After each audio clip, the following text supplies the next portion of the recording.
નમસ્તે મિત્રો, શ્રી શિવાય નમસ્તુભ્યમ। તો તમે જોઈ શકો છો કે આપણી સેવ એકદમ કરકરી થઈ છે। તો તમને વિડીયો પૂરો જોવો હોય તો એન્ડ સુધી જોતા રહેજો। તો આપણે સામગ્રી જોઈ લઈએ। તો આપણે આ ચણાનો લોટ લીધો છે 500 ગ્રામ જેટલો, લીંબુનો રસ લીધો છે, એક મોટો લીંબુનો રસ છે, હળદર લીધી છે, લાલ મરચું લીધું છે આપણે 4 ચમચી જેટલું, અજમો લીધો છે આપણે 1 ચમચી જેટલો અને મીઠું લીધું છે પ્રમાણસર। તો આપણે થાળો લઈ લઈશું અને આપણે ચણાનો લોટ આપણે બધો ચાળી લેવાનો છે। તો આપણે બધો ચાળણામાં ચાળી લેવાનો છે સારી રીતે।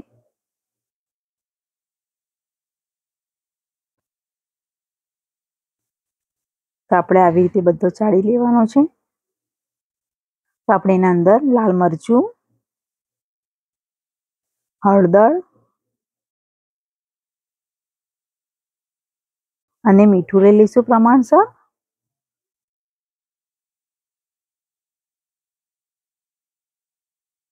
તો આપણે એ રીતે મીઠું પણ લઈ લીધું છે પ્રમાણસર અને સાથે સાથે આપણે અજમો પણ લઈ લેવાનો છે।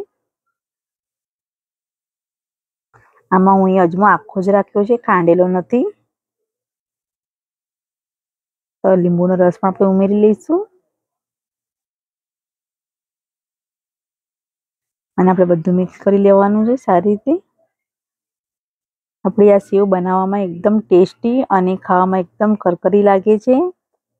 તો આપણે એના અંદર તેલ પણ ઉમેરી લઈશું મોણ સારી રીતે।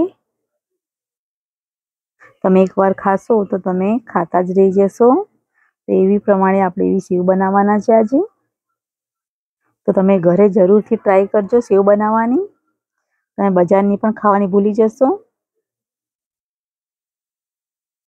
તો તમે જોઈ શકો છો કે આપણે બધું કમ્પ્લીટ મિક્સ કરી લીધું છે અને આપણો લોટ મુઠ્ઠી બંધાય એ પ્રમાણે આપણું મોણ બી સારી રીતે પડી ગયું છે અંદર।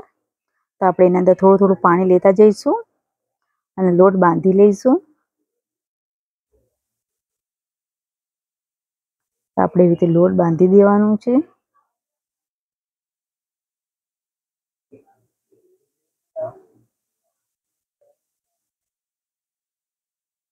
તો આપણે એના અંદર પાણી ઉમેરીને આપણે લોટ બરાબર મિક્સ કરી લીધું છે અને આપણા હાથમાં એકદમ ચોંટી ગયું છે।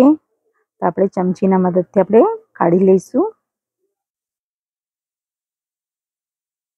તેવી રીતે આપણે બધું મિક્સ કરી લીધું છે।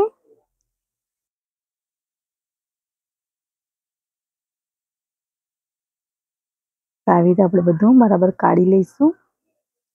ચણાનો લોટ છે એટલે ચોટશે તો ખરી જ। આપણે એના અંદર થોડુંક તેલ લઈ લઈશું અને આપણે બરાબર એને મસળી લઈશું।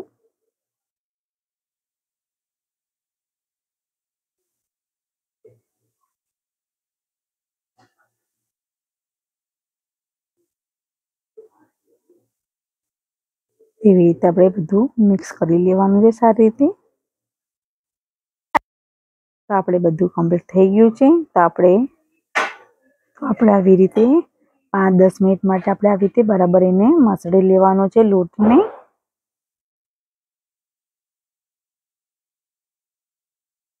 તો આપણે લોટ સારી રીતે મસળી લીધો છે બધો। આપણે એને સાઈડ પર કરી લેવાનું છે અને આપણે સંચો લઈ લઈશું સેવ બનાવવા માટે। આ સંચો લીધો છે અને આપણે જારી મોટી લીધી છે કાણાવાળી। તો આપણે એના અંદર તેલ લગાવી લઈશું અને નીચેથી ફિટ કરી નાખવાનું છે અને આજુબાજુ આપણે તેલ પણ લગાવી લઈશું।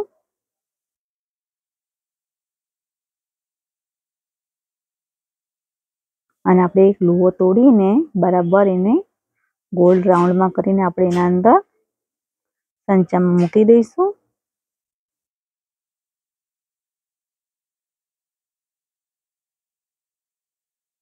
અને આપણે સંચાને જે નીચેનો ભાગ છે એમાં પણ આપણે તેલ લગાવવાનું છે।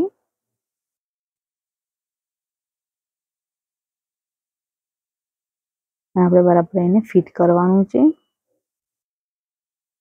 તો આપણું ફિટ થઈ ગયું છે। તો તેલ ગરમ કરવા મૂકી દીધું છે। તો આપણે હવે જોઈ લઈએ કે તેલ ગરમ થયું કે નહીં થયું। તો આપણે જરીક જ ચણાનો લોટ અંદર ઉમેર્યો છે તો આપણે ખબર પડી જશે કે આપણું તેલ ગરમ થઈ ગયું કે નહીં. તમે જોઈ શકો છો કે આપણું તેલ સારી રીતે ગરમ થઈ ગયું છે. તો હવે આપણે એને સેવ પાડી લઈશું. તો આપણે એક હાથ સાઈડ પર રાખીને આપણે જોર આપીને એક જ હાથે આપણે બરાબર સેવ પાડવાની છે.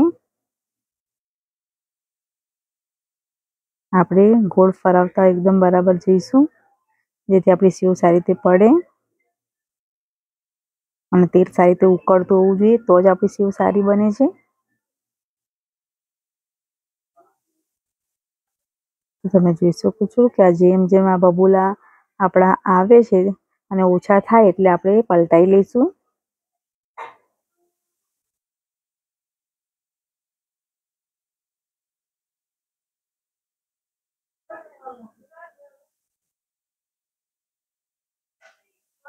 આપણા બબુલા ઓછા થવા આવી ગયા છે, તમે જોઈ શકો છો. તો હવે આપણે પલટાઈ લઈશું.